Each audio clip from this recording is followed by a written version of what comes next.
So I have two choices as a consumer. I can either rent and pay somebody else's mortgage off and, unfortunately, make them rich in the process, or I can buy and own and have my own shelter, my own home, my own domain, my own place that nobody can make me leave.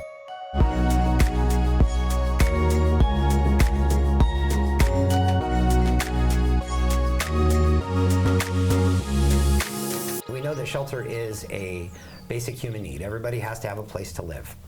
And unless we want to live in a tent on somebody else's front lawn or on a sidewalk, we have two basic choices, and we can either rent or we can own. Well, there's upside and downside to both, but there's a lot more upside to owning a home. If you rent, you're in essence paying somebody else's real estate off, because we know that every piece of real estate is owned by somebody. And whether it's a rental or a primary residence, every piece of real estate is owned by somebody, or it's in the process of being owned by somebody.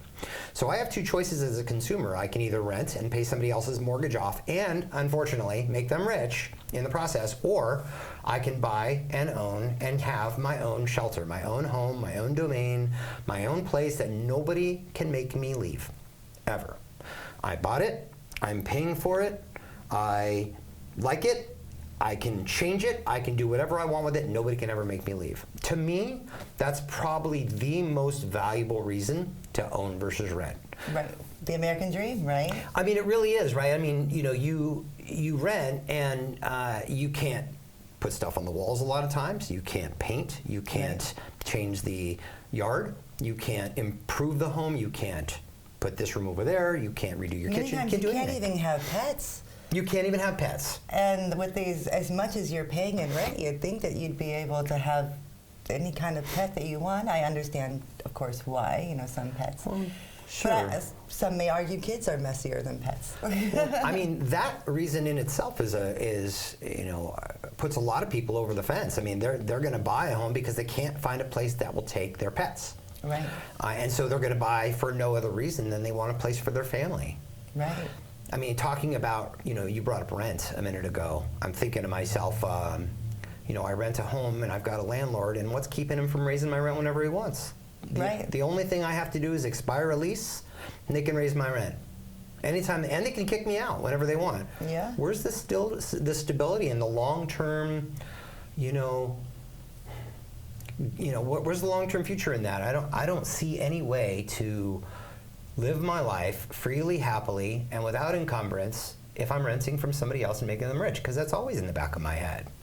Yeah, it is. We were just talking about how I went and saw next door, and this person got their rent raised. It's over $700 just for 1 month. Could you imagine? And that's such a big thing to come up with. I think it was $780 they were going to raise it, and the landlord said, if you don't like it, leave. I mean, what are you Where is she gonna go? Oh my gosh, that sounds so good. Thanks for raising my rent. Yeah, for almost $1,000, by $1,000. She was already crazy. paying, I think, $1,600. So it's crazy what people are paying for rent right now. Yeah. Well, so we know rent for a one-bedroom. Absolutely, for anything, right? Because so we've got. I mean, we could talk about the economy for hours and have all sorts of controversy around that. I think everybody can, and the gas prices. Oh yeah, I mean everything. The food prices. We know that. Well, we know that we're in an inflationary period. I mean, we're always sort of in an inflationary period in the U.S. in some way, shape, or form.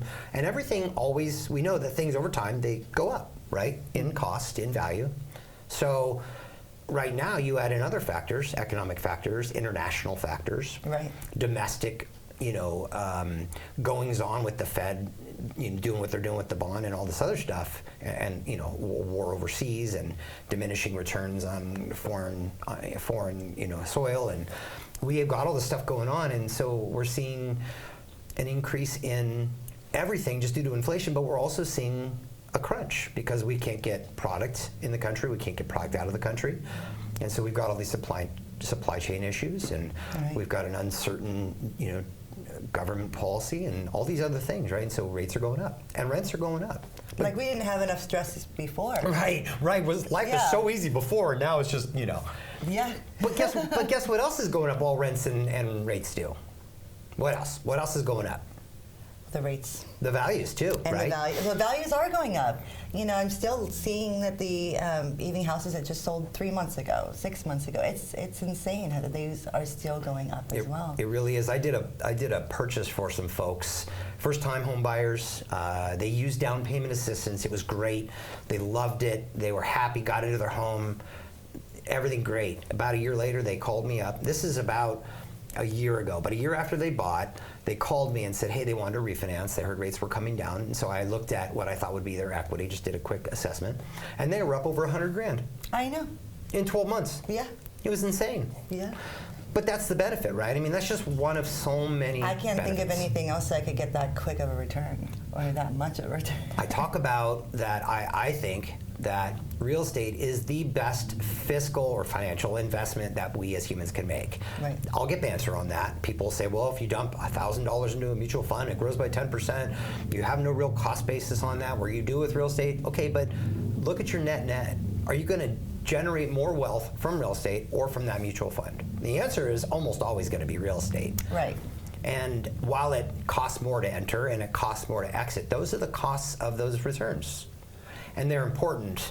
And if we are just doing, buying real estate because of the financial benefits, we're missing out on so much. So much. And there's nothing like actually walking on your own property. Well, you yeah, know. right. I mean, Shoes, socks off, everything, working in your garage. I can go you dig know. a hole. My dog can go outside and dig a hole in the dirt, and it's my dirt, and it's okay. And I can fill it, not fill it, Yeah, it's pretty amazing, and just knowing that view that you get to wake up to. And Yeah. you said that not having that uncertainty either of having your rent be raised. That was a real shocker to read that on the next door. I feel so bad for that family. Everybody has these different reasons they want to be where they want to be, whether owning or renting. But like all the benefits of owning a home, I mean, what are the benefits of renting? I don't know. Well, everybody says that you don't have to fix up your own house, but I think a lot of people right now really enjoy it, especially after all those home makeover shows. I think people are they're not hiring as many contractors these days. I know. Well, there's no availability either. YouTube and Google. I mean, I always just say I just Google it, or YouTube it, and then I can pretty much fix almost anything, or at least give it a good try. But but you can, and that's the beauty of it. Being a homeowner, is you can make those changes. I mean, well, your landlord. I mean, do they come right away? Are they, Yeah. coming to Yeah. save the day, really, Yeah. or do they ask you a lot of questions, how to get that way or whatever? Yeah. And you're like, why don't you just fix that? This was part of the deal. That's Right. why I'm renting. Right. Or I'll have someone out there, and then you have to keep calling, and someone doesn't come out there. Maybe even 6 months, a year or so. Yeah, it's not always a good thing. Yeah, I mean, I would say more than not, you're at their disposal. You're going to follow Right. their rules, their dictates, their cost requirements. Because you could, like you said, get kicked out.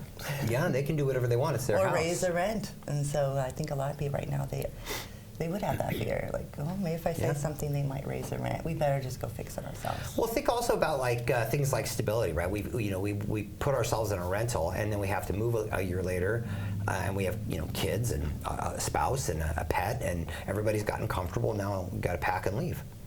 You don't have to do that when you own a home, right? I mean, it's yours. You can come and go as you please. You can stay there. You can move. You can move out and rent it. You can go buy another house, and if it's yours, it's yours. And here's the cool thing about equity and home ownership is, as I'm living in my house, sleeping, eating, working, walking around, whatever I'm doing, interacting with my family, petting my dog, my equity's going up by itself. Right. Nothing I have to do. Right. It's kind of cool. Yeah, it's very cool. I think the biggest problem, though, is most people are living paycheck to paycheck. Some are, yeah. Mm-hmm. And even though there's so much money between the stimulus and everything else that has gone into the market and into the economy, people are still living paycheck to paycheck. Sure. Especially with everything rising, Yeah. costs rising. Yeah. So they think, I have to have a really big down payment. I just can't afford it. I can't even save for the life of me. Yeah. Yeah. Especially with rent going up and gas going up and stuff. So you were talking about down payment assistance Yeah. programs. Mm-hmm. So what kind of down payment assistance program do you offer? So talking about entry into real estate, we know that obviously that owning is far greater than renting. So then how do we get in, right? How do I do it? What do I I do? don't What have do I do? $100,000 in Yeah. the bank. Yeah. They don't have $100,000. Yeah. You don't know. So I get calls from people they almost tell me, they're insistent that they're going to have to come out of pocket with 20% down plus closing costs. Right. Hi, I want to buy a house, but I don't have 20%, so how long do I have to 20% down rent? plus the closing. Right. Yeah. So how long do I have to rent because I don't have 20% down? Whoa, whoa, whoa, time out. I mean, you don't have to rent. You can put 3% down. 3%. 3% of a home purchase price is all that's required for down payment. And then, per your topic, there's down payment assistance. So what happens if I only have a little bit of money, but I need a lot of money to get into a house? Yeah. And a lot of money might be the difference between $20,000 and, say, $3,000 I have in the bank. The more skin in the game, the better, of course. Right. But there's ways to enter the market without money, and there's down payment assistance. The down payment assistance programs that I offer, and I really have all of them. I have grants, which are going to come with a cost. I mean, there's grant money that doesn't have to be paid back. That will cover the cost of down payment and closing costs. However, the grant doesn't have to be paid back, but the rate on that mortgage is going to be a lot higher. Right. So you're going to pay for that, that luxury of not having to come out of pocket one way or another. Right. The down payment assistance program I like the best is loans. They're a second, maybe a third loan behind the first mortgage that, again, covers the down payment and closing costs so that I don't have to come out of pocket. And I do have to pay those loans back at some point. Right. However, meanwhile, I'm in, it's mine, nobody can kick me out, and my equity's going up. So maybe a year down the road, or maybe 2 years down the road, or whatever it is, and now I want to refinance, and I call Chris Carter Mortgage Broker up and say, I want to refinance my house, and I tell them, well, you have to pay off those down payment assistance loans to refinance your house. Well, I don't have that money, but your house does. Your house does. So you can wrap it all in, and now you've owned a home for 2 years, you have equity in that home, and you didn't have to come out of pocket with much. It's a win-win. And now it's paid off. And now you don't have that burden either. That's right. Hanging over your head. That's right. And you hopefully have lowered your total payment. Exactly. Now, that's not right now. We know that rates are up right now. I mean, But they're not the highest they've been. Oh, gosh, no. I mean, People forget how high they used to actually be. I just pulled a rate sheet from 1981, I want to say. I forget the name of the company. And it showed rates of 14% on an adjustable rate mortgage with a 3-year prepayment penalty at 4 points. Each point, 1% of the loan amount. So if you have a $300,000 loan, your points alone are 12 grand. Right. Now, as I would say, that people only know about the rates. That's what they focus on, instead of the points and all these other kind of things. But at 14, that's a huge. I mean, we're at the 5s right now, going into 6s, and people are freaking out because they were so low. And we tried telling everybody they're never, ever going to be this low, ever again. Never say never, right? But what's the likelihood? Right. Well, I'd say pretty slim. Well, I mean, we are also creating an opportunity for people who get into a house now to refinance later, because it's going to be pretty hard not to improve on their position. Yeah. And that's an important message that I share with people when they want to buy, but they're like, but this payment's too much for me. Okay, you can afford it. The numbers say so, right? It's just a matter of, comfort levels. How are you willing to budget? And then how long can you effectively make this payment until you can refinance to lower it? Because it's not forever. You will get the opportunity to lower your payment. When can you ever go to a landlord and say, hi, can you lower my rent? That's never going to happen. We can give it a try. I mean, if you guys want to ask your landlord, can you lower my rent just a little bit? Yeah. Would really help me just out. $300 a month. That's all. No big deal. You can afford it. Right. So we do this, we talk about this rent versus buy, and there's so many human conditions. There's so many people that have different situations, and the factors are all over the map, right? But if we boil it all down and we play the long tape, not just the short one, right? It's easy to be afraid of cost to enter, how much my payment's going to be. What if I don't love the house? What if this? What if that? What if the other? Like, none of that should matter. Right. Because like a rental, you're not stuck there. Your feet are not permanently cemented to the floor. You can pack up and move.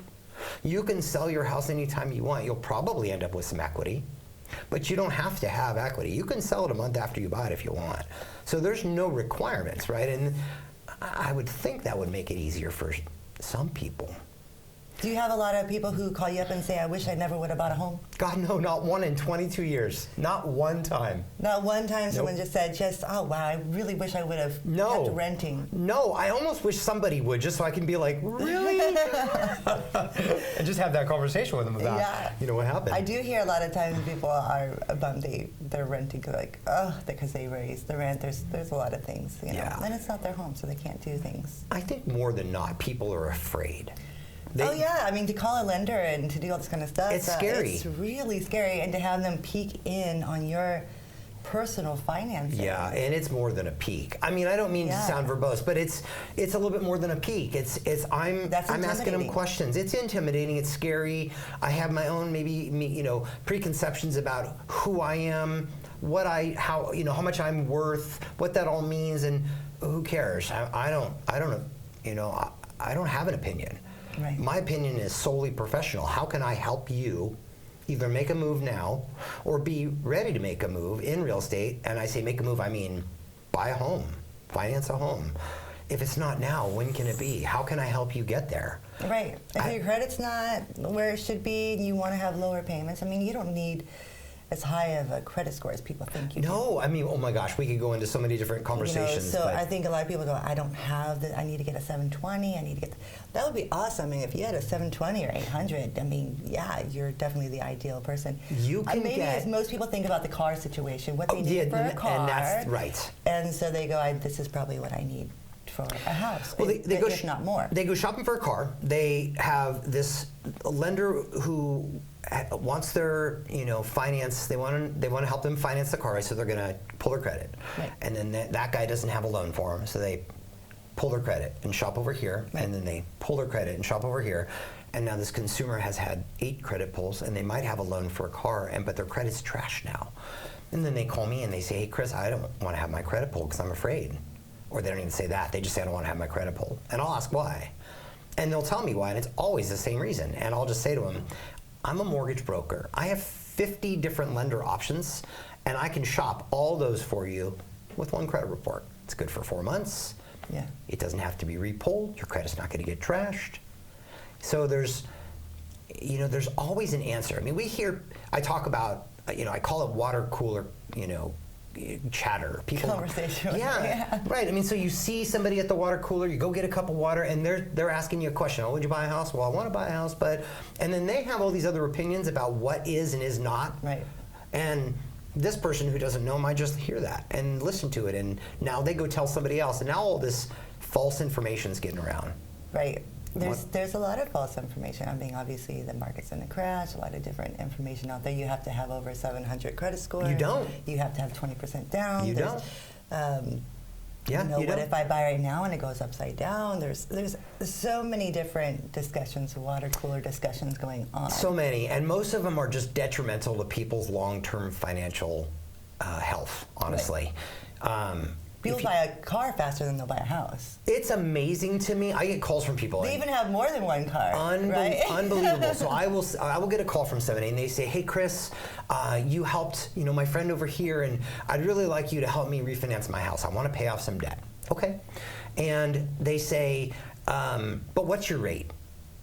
Right? Because that's what they know to ask. Yes. And I don't typically answer the question right away because there's more that goes into it than just a number.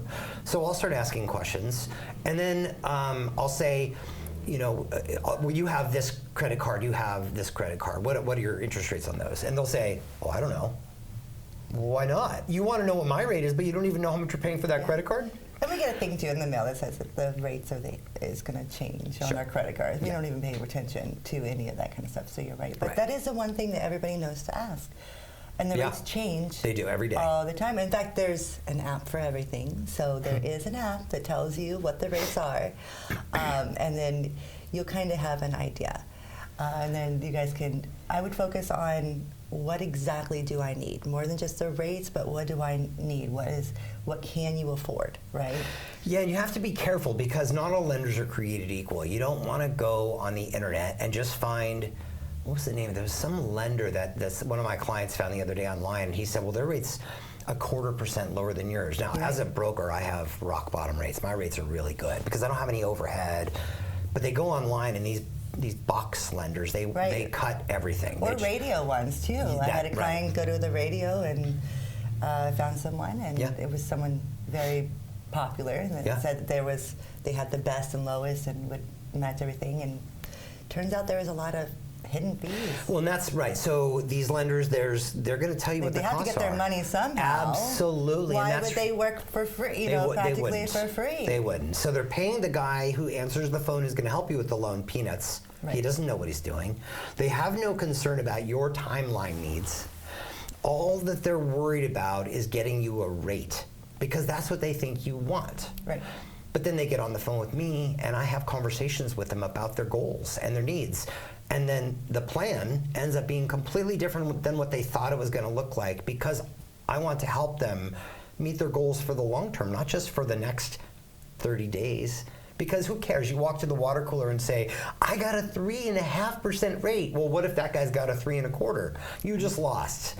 Yeah. So does it really matter? And do they care about your 3% rate or whatever it is? No, you do. Yeah, the goal is definitely, and it's great that we can price match and we can go and shop around and stuff, but the biggest goal is to get in a house. Yeah. And to enjoy the process as much as you possibly can, to have someone who's going to take the time to talk to you and to answer all of your questions, so that you can be educated. And this goes down to your kids, even though things do change. And it can be passed down to your friends and everything else. Well, you know what? My lender was great. He educated me. He walked me through the process. And, it wasn't as stressful as I thought. It's still stressful, but not as stressful as, I got shingles when we looked for houses, but that was years and years ago. That's not fun. So things were way different, and things are so much easier now. He's able to pull all the information probably pretty quick now. Whereas before, it was a lot more paper when I was doing it. It's got these systems that you. Yeah.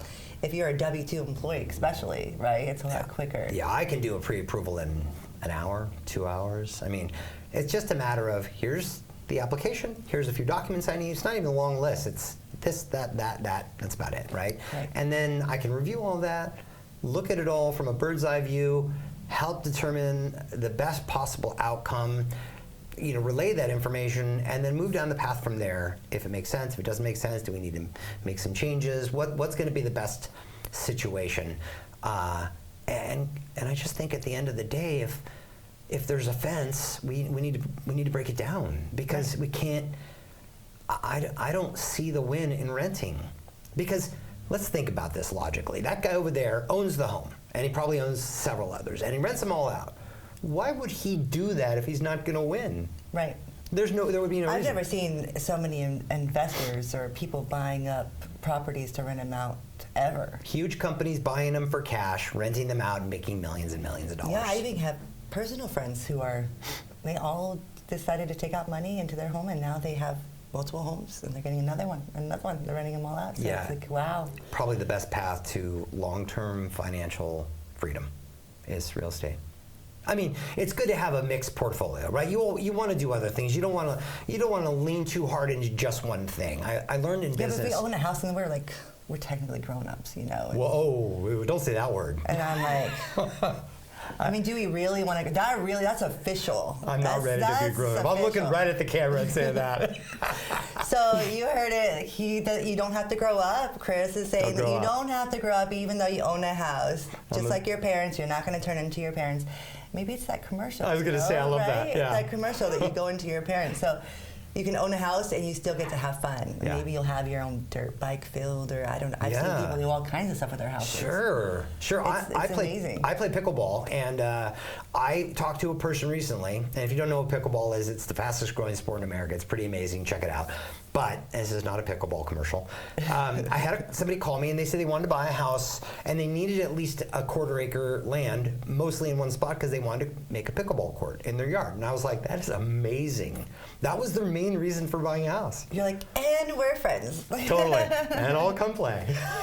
Yeah, definitely. I was talking to a real estate partner of mine, and she says to me, I've got these buyers, and they're in escrow to buy a home.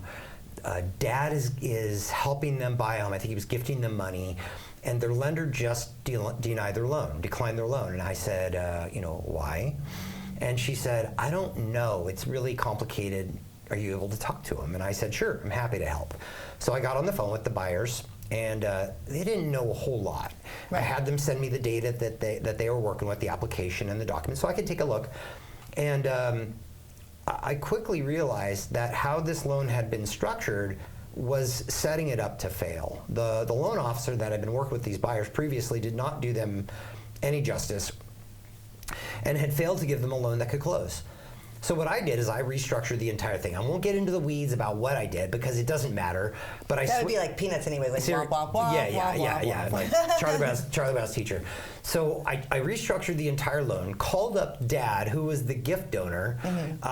We sort of called him Daddy Warbucks because this guy was a real estate mogul. He owned like 30 properties. He had a couple of $1 million in liquid assets. Like he was doing just fine, and he was trying to help his kids buy their first house. So he was dumping a bunch of money into it as a gift. Well, long story short, I was able to use the gift money, or some of it, pay down all of these debts that they had, reduce the amount of the down payment needed, and not a nickel more came out of their pocket.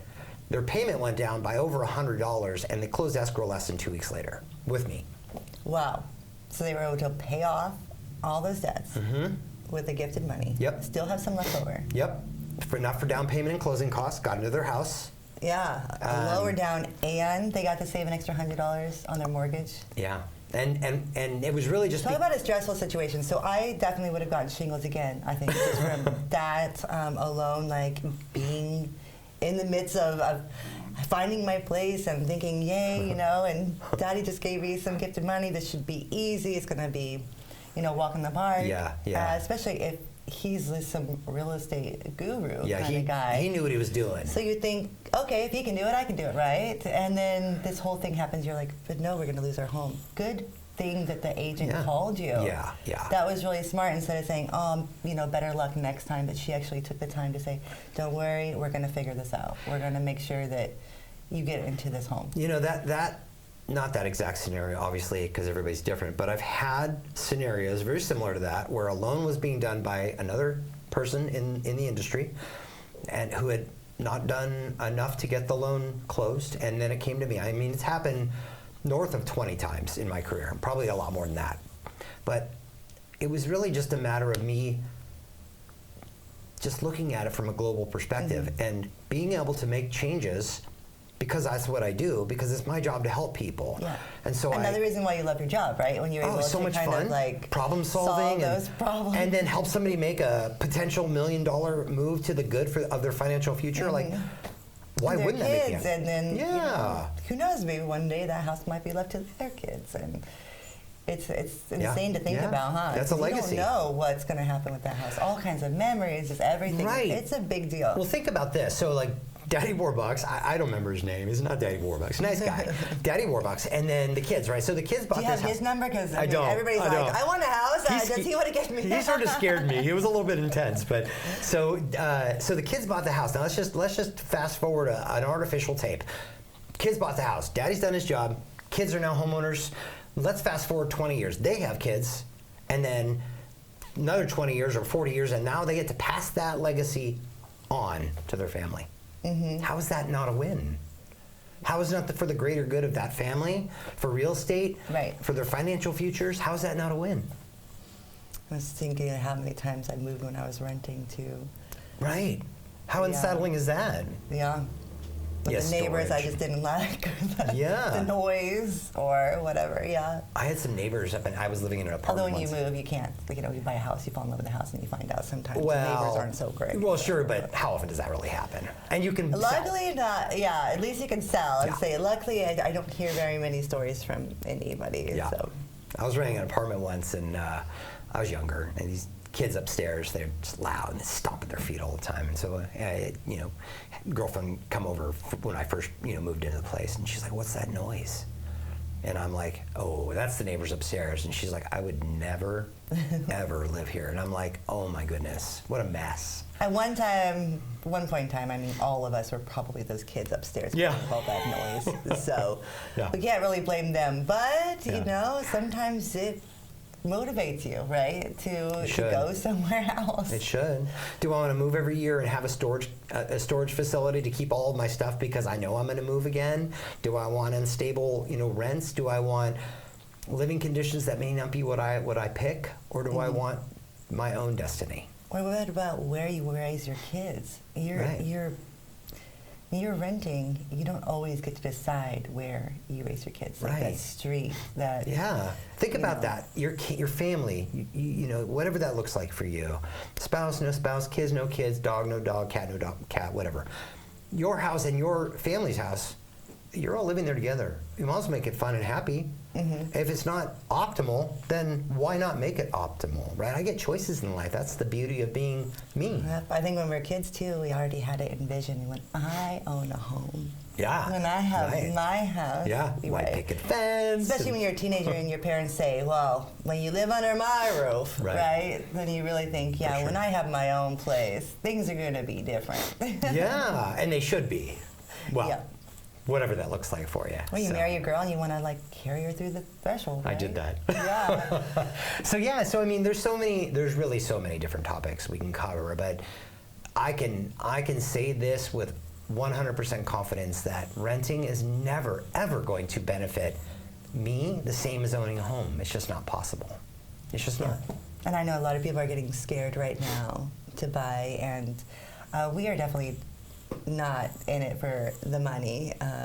It's a great living. So what? We just care more about the people. I care more about serving than I do about selling, because it's where you're going to live. It's your memories. This is the biggest chunk of money and investment you probably ever make. Yeah. It's a huge. Yeah. That's why. 100%.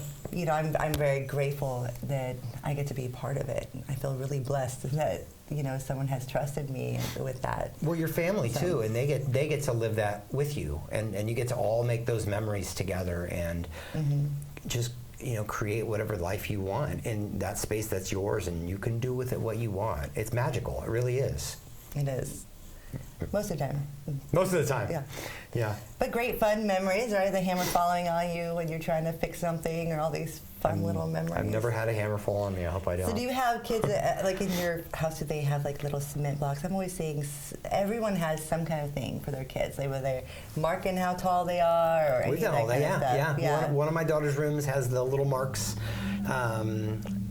They're 14 now. I have twins, and they shared a room before, so it's both names and the little lines, and now they have their own rooms. But yeah, we have all those memories. I mean, they make memories with Marbles, the dog. They make memories with us. We all get to sit down and have dinner together as a family.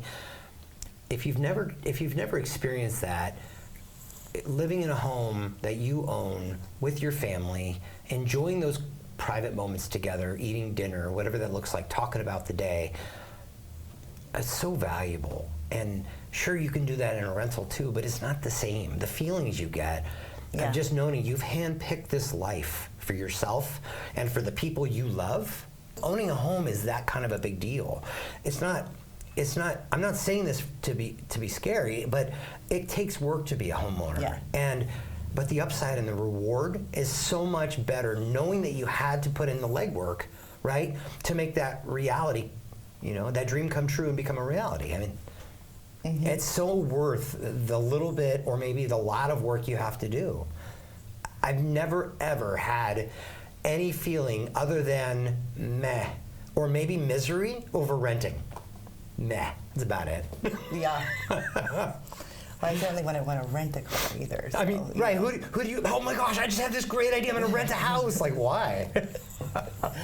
Yeah. So I think that's pretty much it right now, but we're probably going to have Chris on again. Like I said, if you have any questions for him, make sure you give him a call. You can see that he's, super chill. He's going to be super honest with you, answer all your questions. So stay tuned for the next episode. Thank you so much. Thank you. Thanks, Rachael.